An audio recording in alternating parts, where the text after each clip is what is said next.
What's up, Tech King? Stefan here from TechRight. Today we're going to be comparing the Galaxy A53 5G versus the Nord N200 5G. Stay tuned.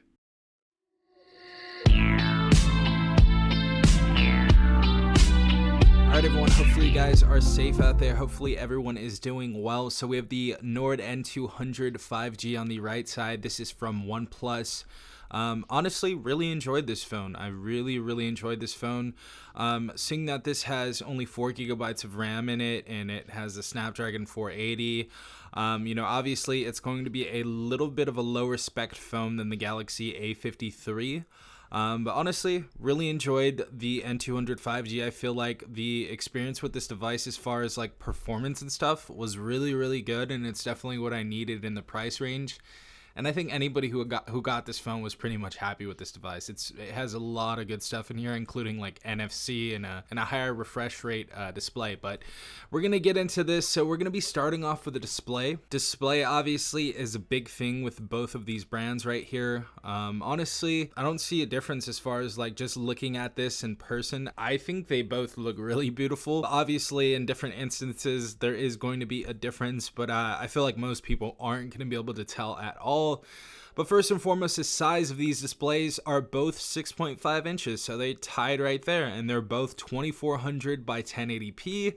They're both a 20 by 9 aspect ratio, and their PPI is pretty much almost the same as well. So we have a 405 PPI in the Galaxy A53, and ironically, we have a 406 PPI, just one more pixel than the Galaxy A53 on the Nord N200 5G. Now, obviously, there's going to be a huge difference in the technology. The A53 is going to have a Super AMOLED display, while the N200 5G is just going to have an IPS LCD display. And getting into the refresh rate, we're going to have a 120 Hz refresh rate on the A53 and about a 90 Hz refresh rate on the N200 5G. Both are around 85% as far as the screen to body ratio go. Now, as far as the features on the Galaxy A53, we have a scratch resistant glass that's going to be using Corning Gorilla Glass 5 and an ambient light sensor and a proximity light sensor. Now going over to the N200 5G, the technology in that is scratch resistant glass, but this is only going to have Corning Gorilla Glass 3. This also has ambient light sensor and a proximity sensor in it as well. Now, we didn't go over the prices on these devices, but they're around the similar price. I feel like the A53 is about $100 more, $150 maybe, but the prices vary so much depending where you go. I didn't even think that was going to be a question, really.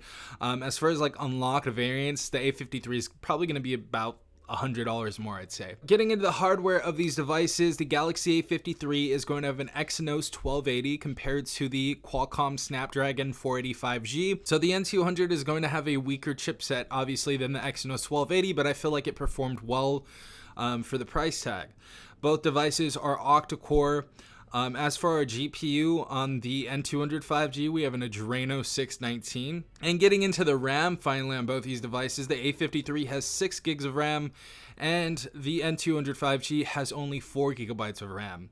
As far as the internal storage, we have 128 gigabytes on the A53 and only 64 on the N200 5G. So we have doubled the storage and about 30% more RAM in the A53 right there. Really cool thing about these devices, you can expand both these devices via micro SD card. So I thought that was really cool. Getting into the operating system, the A53 is going to have Android 12 UI 4.1. So as far as like the entirety of the phone goes, I think that this is a better phone. The A53 is a better buy just because of those software updates. So we're going to have software updates until 2026 on the Galaxy A53 and the N200 5G, depending on what carrier you're at or you purchased it from. Maybe you bought it unlocked. I don't even know what's up with this device. So we've had Android 11 for about a year now. I don't think we've really had anything change. We have had a recent security update, but other than that, I don't think there's really been anything that's, changed about this device. As far as like the operating system, it's been at 11, so kind of disappointing. I honestly did love this phone when it came out though. Really, really loved this phone. Getting into the batteries inside of these devices, the capacity for both these devices is going to be 5,000 milliamps. Both are non-user replaceable. Both have fast charging. Now, the really cool thing about the N200 5G is it actually came with a charger inside of the box. And with that wired charger, we got a 18-watt fast charging experience, which is actually really, really good in my opinion, especially when you are integrating a charger inside the box, which is kind of, not happening anymore in the technology space, especially in like flagship devices and higher mid-range devices. But now we're seeing it with budget devices. Crazy stuff. The A53, we have 25 watts, so we have about 7 more watts as far as charging goes. So yes, it charges more, but the A53 does not have a charger inside of the box. So that's something you're gonna have to put up with if you guys get the A53, obviously. Now getting into the camera on the Galaxy A53, starting with this first, we have a 64 megapixel OIS PDAF camera for our main camera. This is going to be a quad camera setup, but that big one up there at the top is going to be our 64. And the stabilization, that is actually really good so far. I've really enjoyed this phone, and the camera on this is going to be much better than the N200 5G. Our secondary camera is going to be a 12 megapixel ultra wide, third is going to be a 5 megapixel macro, and fourth is going to be a 5 megapixel depth information camera. As far as our front facing camera, obviously we have that hole punch, and it's not going to be on the left side like we see on the N200 5G right here. Which honestly I like a bit more since the hole is a little bit smaller as well and you have more screen real estate, so I like that. Taking a look at the OnePlus N200 5G, we have a triple camera setup right here. As you guys can see, our main camera is going to be a 13 megapixel PDAF camera. Our secondary camera is going to be a 2 megapixel macro, and our third camera is going to be a 2 megapixel depth. This is capable of recording up to 1080 30 frames per second. Now that's all we go up to, but if you go to the A53, forgot to tell you guys, this can go up to 4K at 30 frames per second, and it actually looks really, really good. Stabilization has been fixed on these lower to mid-range phones, so really liking that 4K feature on there. But going back to the N200 5G, we have a front-facing camera, which is going to be half the megapixels of the Galaxy A53 at 16 megapixels, and it is going to be the left side right there. Tell me what you guys think looks better. I think in the middle looks better. I think it looks better on the Galaxy A53, and it is a little bit smaller. I don't think, it needs to be that huge. Kind of reminds me of the S10e. Just a little bit out of date right there, but I like the style more on the A53, and there's a reason why we have about a 2% difference as far as like screen to body ratio from 85 to 83%. So tell me in the comments down below which camera you guys like better. But as far as quality, the A53 kills the N200 easily. As far as our bodies on these devices, both are plastic frames, both are plastic backs.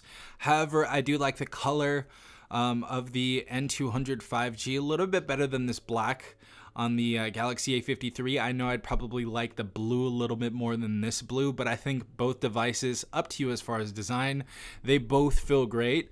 Honestly, in my opinion, I feel like the Galaxy A53 feels a little bit better. This does have a denser feel, but the rounded sides just make it feel like a toy, honestly. But it does feel really good, and it still feels premium, but it doesn't feel as premium as the Galaxy A53. This kind of feels like it's like, honestly, like a real flagship device, like the S22 or something like that, smaller device. But I'd say that I like the build of the A53 a little bit more. As far as the fingerprints, we got a fingerprint sensor on the right side of the device right here on the N200 5G, which I think is pretty decent. Always love a side mounted fingerprint sensor, and we just have one in the screen on the Galaxy A53. As you guys can see, I like the in-screen one better on this device because it's a little bit more accurate. Both are pretty decent though, and it's up to you which one you like better. Alright guys, so we have the Galaxy A53 on the left, N200 5G on the right side. Our single core score is 741 on the A53 compared to a single core score of 368 on the N200, and our multi-core score is 1909 compared to a multi-core score on the N200 of 1490. Where do we sit with this on the Galaxy A53? Looks like we sit in between the Xiaomi Poco X3 Pro and the Note 20 Ultra, which is honestly pretty impressive. Going over to multi-core score of a score of 1909, we are going to sit in between the Pocophone F1 and the Redmi K20 Pro.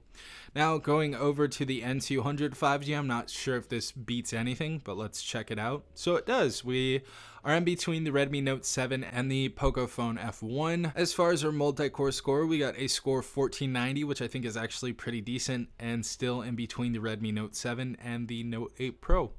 So those are the scores we got in Geekbench on both these devices. As far as like buying the unlocked variant of this, I think it's no question, go with the Galaxy A53. It just has a better refresh rate. You know, it has 4 years of operating system updates. It has a much better camera in it. And, you know, if this device is only about $100 more, I would definitely go with the A53. If you guys see this at a really good price, it's really up to you, but it's only up to Android 11 right now. And obviously, I think it'll run fine, but, you know, in a couple years, it's probably going to be obsolete. So I would, you know, personally go with the Galaxy A53. Let me know in the comment section down below what you would go with. But yeah, definitely Galaxy A53 5G for the win. Yeah, guys, hopefully this video helped you on making a decision between the N200 and the A53. If this video did give you any value, definitely leave a like down below, as well as subscribing if you're not a part of the Tech Gang already. Also, hit the notification bell if you guys want to be notified every time I do upload a new video. This has been Safan from TechRight. Peace out, Tech Gang.